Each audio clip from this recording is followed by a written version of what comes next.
Yo, what's up, everybody? Welcome to another episode of the Daddy Everyday podcast. Shaking things up a bit for this episode. It's Ask Me Anything. So, for those that follow me on social media, I put out there, ask me questions, put it in the comments, DMs. So, I appreciate everyone that participated. I probably won't get through all the questions because I know some I may linger on. And what I did was I just copied the question into a document. It didn't really read over them. Like, of course, I glanced over some of them, but because I wanted to kind of get my true emotion instead of something I came up with. So we're going to see how that goes. And just glancing at the first question, I don't know if this was such a good idea to not prepare myself for the questions, but we're going to do it like this. I'm kind of interested to see how I handle things answering some of these questions. Hopefully some of them are more fun than others. But we're going to get right into it. So once again, thank you guys for participating in this. First question. Did you heal after your divorce? I think I'm still healing.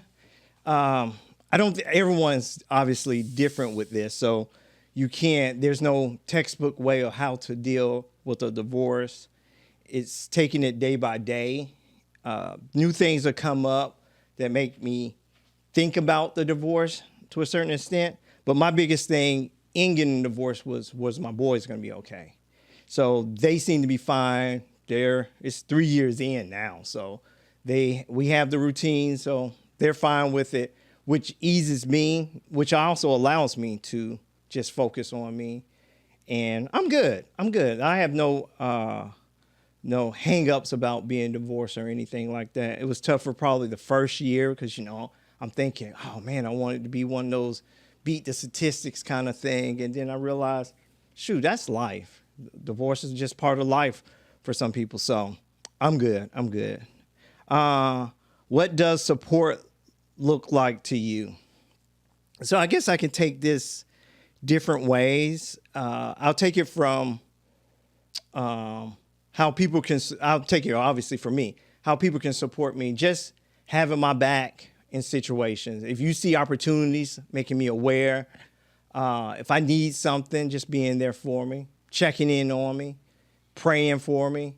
So those are the same things you can do for other people. Like that's the kind of support people need out there. Like in couples, like just having your spouses or significant others back when it comes to things. If they're trying to work on something, just being there for them, lighten their burden, sort of say like maybe you can't do what it is they're doing, but maybe some of the other things that they're responsible for, you take care of so that they can focus on whatever they're trying to focus on. So those are different ways you can support someone. And like mainly just checking in on them is really, really big. Just seeing how somebody's doing, just to let them know that they're not alone.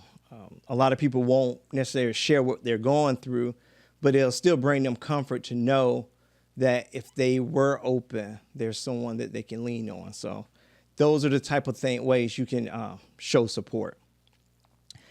How do you make time to bond with your sons? It's tough.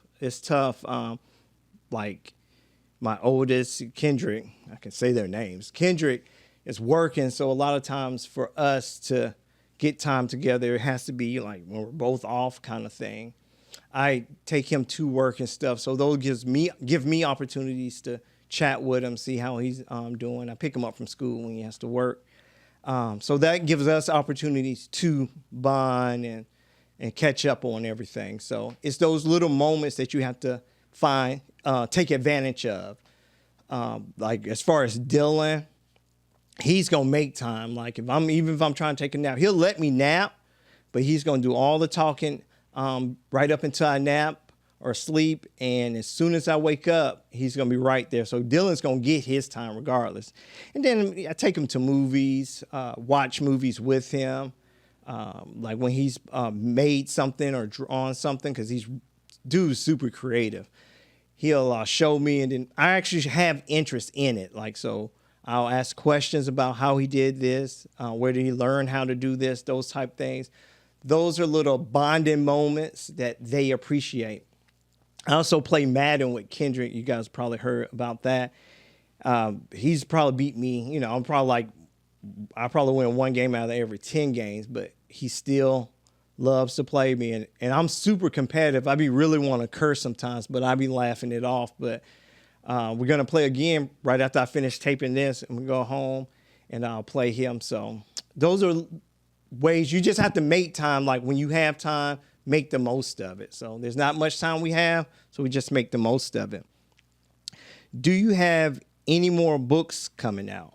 So there's 2 books, and one of them is a surprise for Dylan. I want to work with him on a comic strip book. Like he's been making his own comic strips. So I want to do a comic strip book for him to have an actual physical book with the comic strip type things in it for him to actually work on. And then it's like a book for him to actually have out there to sell himself. Like Kendrick has his activity book. It's like when he was 10. So, but Kendrick's not interested in any more books right now. But Dylan's definitely be excited to help me spearhead that. I haven't dropped the ideal on him yet, so don't tell him yet. And for me, there's a book I want to work on, The Black Family Legacy. I'm doing a lot of research on what it is to leave a legacy. So that's one of the things I'm working on. It's one of those things placed on my heart. So that's the reason why I haven't had any more books lately, because I never dreamed of being an author anyway. So for me to actually write a book, it has to be something the Lord placed on my heart to do.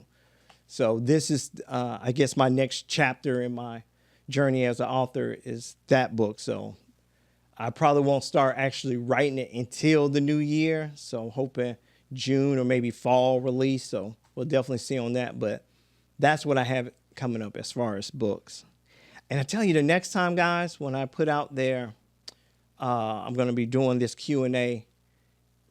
Let me know if you want me to drop your name. So I didn't put anybody's names because I don't know if people want their names put out there. So I'll do that next time. So everything's trial and error when you do it the first time. So with how society is now, are you glad you don't have daughters? Absolutely. With my boys, I don't worry about bullying and social media as much. But if I had a daughter, I know my mindset would be different about it. And I hear from like other fathers that have daughters and their concerns and stuff. So I know I'm not saying that I'm thankful I don't have a daughter, because that was the goal, is to one day have a daughter. So I think I'm retired from having kids now.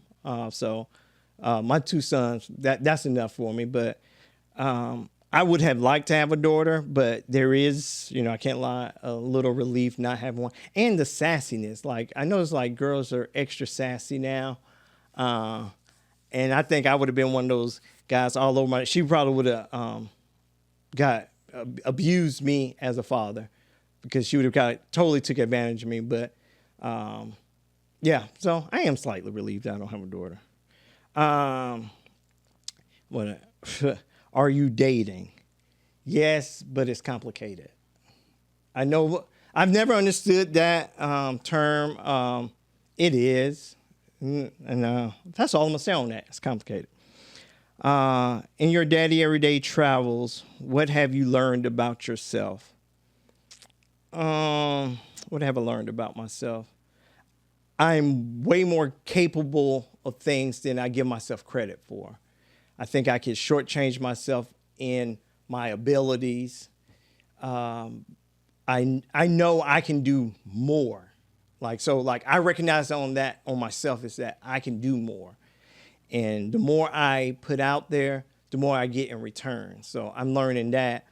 So, and my ability to adapt, I'm very adaptable, which definitely comes in handy, flexible. I don't require a lot of sleep.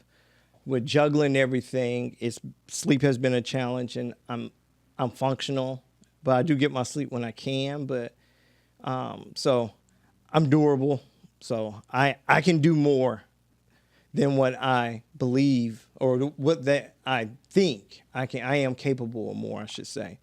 So that's what I definitely learned in this Daddy Everyday journey. And I'm not as shy as I may give off too. So I think it's almost like it was an act to a certain extent, because I'm not shy at all, really. I've kind of played it so much that I started to believe it myself, but I'm not a shy guy. So what is up with your hiking group? Oh, so I hike like once a month with the Accountability Brother. You can find them on Instagram. And if you guys have watched some of these podcasts, I've mentioned them and shouted them out. It's a great group. It's just a group of brothers. It's knowing like 20 to 30 of us hike at different state parks. Last hike we did, it rained. So we basically hiked the entire hiking trip in the rain. Some of us was more prepared than others, but it was a really great experience. It was really crazy. So you can check out some of those videos on my Instagram at daddyeveryday. And if you like what you see, then go over to at Accountability Brother and check out the group. It's really dope. If you're in I say Georgia, because we hike all over, but I would say Atlanta, and then all the state parks around. Like, we go far out sometimes like an hour and a half out from my place, but it's worth it. I feel it's one of the things I look forward to. The guys, we just, chopping it up. It's like, it's amazing. Like, I don't know these guys, and they just celebrated a year of us doing these hikes. It's simply amazing. So if you like to get out, and I think everyone should get some time outside, it's a great experience. It's about to get chilly now. So I was definitely get your hiking in now before it really gets chilly, even though we're going to still hike during the winter time. So where am I now?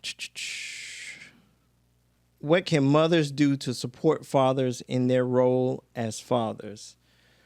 So I think, first of all, people need to look at fathers the same way they look at mothers. There's not the same emphasis on respecting what fathers do as we respect what mothers do. And in me answering this question, I don't want to compare who has more of a burden because of the responsibility of being a great parent. I want to just say that there's outside measurements that fathers have to live up to. It's just being men, coupled with also being a father. And I don't think that's looked at. So society focuses on respecting mothers, and fathers don't get the same respect. And I think we're both handling the same responsibilities, the goal of raising responsible children, but the emphasis is not on fathers, it's placed on mothers. With that being said, I think mothers just realize that fathers are fighting the battle internally with what society demands of us and the responsibility of raising children. And it can be heavy on us. I think we just there's some patience for fathers that seem like they're struggling in the role. It's not an easy task. There's been books written on it. I wrote one, but it doesn't necessarily mean everything applies to you and you can just read a textbook and you become a better father. Every child is unique. Every living situation is unique. So there are things you can take from other people, but you still have to travel on that fatherhood role in your respective household alone. So I think just a little patience with fathers and encouragement. Like, let a dad know he's doing a good job. Like, that's something a mother can really do, or just say how much you appreciate what he's doing and what he's bringing to the table. Can go a long way. So that is definitely something mothers can do. There's part 2 to the question is like family members, dating partners, and friends can do to support fathers. Same thing. It's just let a father know he's doing a good job. I appreciate when I get that type of compliment. It goes a long way because sometimes people don't see the struggle. Like, a lot of times, I won't say I just post the good stuff, but like if I go a long period without posting, it's probably because I'm probably just dealing with something. Like, the kids are good, so I can't be upset or anything like that when it comes to how things are going with my boys. It's cool. They can probably do better at cleaning and stuff like that. But as far as just with me dealing with my stuff and then have to also be a good father, it can be challenging at times. So just letting somebody know they're doing a good job can really go a long way. Let's see. What are the most rewarding aspects of being a father, and how has it changed you as a person? Seeing my boys thrive in school, like for me, when I could have been much better in school, like I did enough to get by. If I truly applied myself in school, I probably could have, grades would have probably been off the charts. I did enough in elementary to not get a whooping for my report card. And in middle school and high school, I kind of cruised through. I didn't really apply myself. And with my boys, I see that they could be the same way if I didn't stay on them, if their mom didn't stay on them. So they're doing like outstanding in school. So that makes me proud because I know some of that intelligence they have came from me, and me staying on top of them and them understanding that and then really applying themselves is one of the most rewarding parts of fatherhood. Them wanting to spend time with me makes me feel good. Like my son's 17 and he still wants to get a game of Madden in. For a matter of fact, he'll stop playing online with his friends because he'll see that I'm free and he'll come want to play Madden. So those type things. The fact that Dylan creates things and like he shows me what he did and then he want to walk me through the process and all that type stuff makes me proud. So those are moments that I really feel proud. And then like going to shoot this podcast, when I said I'm going to shoot the podcast, they're like, have a great show and everything. So raised some really good boys. So that makes me feel proud. And how it's changed me, it makes me want to be a better man because I know they're watching me. And I can see little things that they do, and I say, that's from me. And it's challenging at times because sometimes I want to just be wild. But I say, nah, I want the boys to see what it is to be a good man. So to make it easier for me to tell them to be a good man, the best way is to show them. So, but they're good kids, so they make being a father a really great experience. How do you see your role as a father evolving as your child grows and their needs change? So everything's been almost, I don't want to say on autopilot as far as raising the boys. Like we're at a good phase, even though the boys are like 7 years difference in age. Kendrick's be turning 18 this year. That's crazy. But the next chapter is going to be the interesting one where Kendrick will become, next year he'll be going to college and living out on his own and all that type stuff. So I'll be now in new territory again.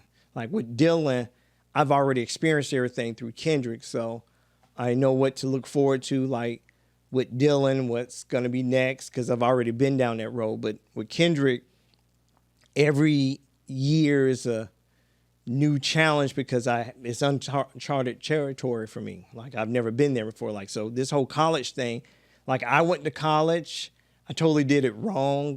My folks, didn't even graduate high school. So they couldn't help me at all when it came to navigating college. So I did it on my own. I really wished I would have talked to guidance counselors and things like that. So I still have kind of regrets on how I did college when I got out of high school. But those are the things Kendrick won't have to worry about because me and his mother are on him as far as college. And we're going to help him along the way as far as picking out of college, make sure he gets into college and all that type of stuff. He needs to be taking the SAT and ACT soon and all that type of stuff. So we're going to be on him. So all I can do as far as me is where was I at his age? What could I have used to help me along the way. And then I try to make sure I fill that void so Kendrick doesn't experience that. So the next chapter with Dylan will be middle school, because he'll be going to middle school next year. And I still see him as a little elementary kid, and it's crazy. He'll be in middle school next year. So it's a cool ride, though. It's definitely exciting, I can tell you that. What are some common challenges fathers face in balancing work, family, and personal life? How can these challenges be addressed? So I did a podcast episode, an episode or two ago on work-life balance. And I called it The Myth About Work-Life Balance. And what you got to know is you really don't ever have true balance. What it is that you have to be intentional every day on, all right, what's the priority and what are some of the other things that I still have to take care of? And then that's how you try to make it work. Let's say if I have work, if I have to do my day job, but Kendrick needs this and Dylan needs that, but I still need to go to work to help pay the bills and things like that. I have to make sure I put things in order. And for them to understand, too, like, oh, I may not be able to go to soccer practice today because I have work. Then Kendrick has this, that kind of thing. So it's just being intentional every day, planning ahead, too.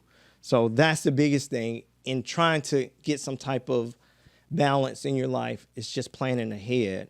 So if you're able to plan ahead, it makes it easier to wake up every day and be intentional about things because you've already planned things out. You know how things are going to run. Now it's just time to execute. So definitely just planning ahead and being intentional every day and not allowing things to, let's say, pass by. Like I have a to-do list and then I'll do like one thing on a to-do list. Now that to-do list is doubled for the next day because I didn't do the things for the previous day. And that's simply me not being intentional because I never say I don't have time to do everything because if I'm planning properly, I'm planning exactly the things to take care of. So if I don't achieve all that, that's poor execution on my part. So it's about being intentional and executing on your plans. What advice do you have for other fathers, especially those that may be navigating fatherhood for the first time? Wow. So for first-time fathers, just know it don't stop. Like it's not, there's no timeouts or anything like that. You're always on the clock as a father. Now, doesn't mean you don't get to have your fun, but you always have to think about being responsible. If you're going out to party and things like that, just being responsible, being safe at work, those kind of things. Like we can be reckless or we're more reckless, I should say, when we don't have kids. It's like we have to be understanding and be cautious of things as when we have kids and things like that. Also with parents, new fathers, be patient with the mother because they're going through something, their bodies go through things and mentally they're going through things. So be patient with the mother. Be patient with yourself. If you feel like you're stumbling as a father, it's new territory. You definitely can read all the books and listen to all the motivational speakers and everything. But when it's you and that child, it really is on you. It's all those speakers and videos sometimes can go out the door because your situation may be unique and you never ran across this in your readings or videos you watch. So just allow your heart to guide you, especially if you're like one of those fathers that really wanted to be a father. Allow your heart to help guide you through it. I definitely say pray for strength and understanding as well. And just show love. Just love on a child, even if it's, having the blowout diaper changes and the crying at 3 a.m. and things like that. Those are things you're just going to have to deal with. And as they grow older, there's going to be new challenges, potty training, and then getting them to stop biting kids in school and getting them to do their homework. So the journey continues. Some of the headaches and all that stuff continues. But man, I'm telling you, there's no experience like this. Fatherhood, like I still look at my boys, like Kendrick's 17, Dylan's 10, and I still kind of just look at them sometimes in amazement. And they're like, what you staring at me for? That kind of thing. And I rarely tell them anything. I never tell them, hey, I'm looking at you because I'm just amazed. It's more like I hit them with an insult or something like that, because that's just how we get down in our household. So I'm trying to train them up. So like if they can take jokes from me, whatever these kids say to them ain't going to be nothing. I'm still working on Dylan to get better with his comebacks, but he's just getting there. But it's a wonderful journey. So you new fathers out there, I hope someone actually shares this with a new father. I wish you much luck, success, and all that other good stuff in raising your kid. But just know, just lead with love. All right, let's see here. How someone wrote this wrong. How can we as parents ensure that we share the responsibilities of parenthood equally? Just communication. Like me and the kid's mom, we talk about things as far as like we take turns taking the boys. Like I take Kendrick to work, she pick him up, things like that. Soccer practice and his soccer games. Dylan's playing soccer this year. Like we both were there for the game. If I can't make it, someone else is going to be there. So like it's just the communication. So obviously, if you're still living together, the communication still has to happen. Like it's even more vital to have that communication when you're living together, because there's times where you make assumptions like, oh, I assume you were going to do that, or I assume you were going to do that. No, it's just communication, sharing what I have going on, what you have going on, so we can work out how we're going to, tackle tasks and everything. I think a lot of times the burden can fall on one parent if that parent just makes themselves available to do everything, and then the other one assumes they're cool with it. So just communication. That's how both parents can equally handle the responsibilities of parenthood.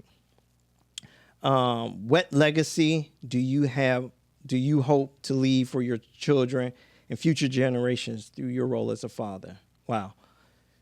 So this Daddy Everyday journey that I'm on has really made me think about legacy. I've thought about, before the Daddy Everyday ideal hit me, about I just want to be a good father and make sure I leave an insurance policy for the boy. That was the extent of it. But now it's like I want our last name to mean something. When you say, oh, them Barnes boys kind of thing, or Kendrick Barnes, of that Barnes family. Like I want it to really mean something. I want the boys to take pride in their namesake. And so like I want Daddy Everyday to not just be a thing I do for now, and then when I'm gone, it's gone. I want it to carry on. Even if the boys choose to go different routes, I want Daddy Everyday, to just carry on as far as like a mindset kind of thing of like just being intentional as a father every day and making those decisions to help better your kids. And in turn, you're doing your part to help better society as a whole. So that's how I see Daddy Everyday. So, okay, I'm going to try to squeeze in 2 more questions. In your opinion, what are some of the most pressing issues affecting Black fathers and their families today? And how can we address them? So, Daddy Everyday is like, when I first had the idea, it was focused on Black fathers, empowering Black fathers. That was the focus. Because of the issues, the unique situation that we're in as fathers, being Black, it's way different than other races. Everybody has their own challenges, but the issue, being a Black father, is definitely a unique situation.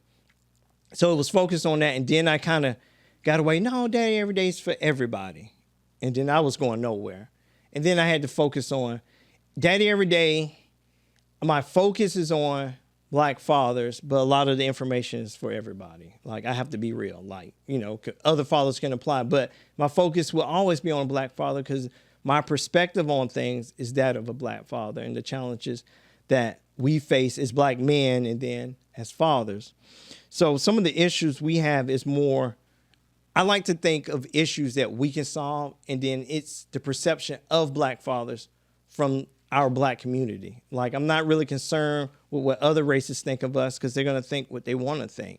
But it's how we see ourselves as Black men, Black fathers, how we see our daughters, how we see our sons and everything. I think that perspective needs to change. I think we need to take more pride in being Black to a certain extent.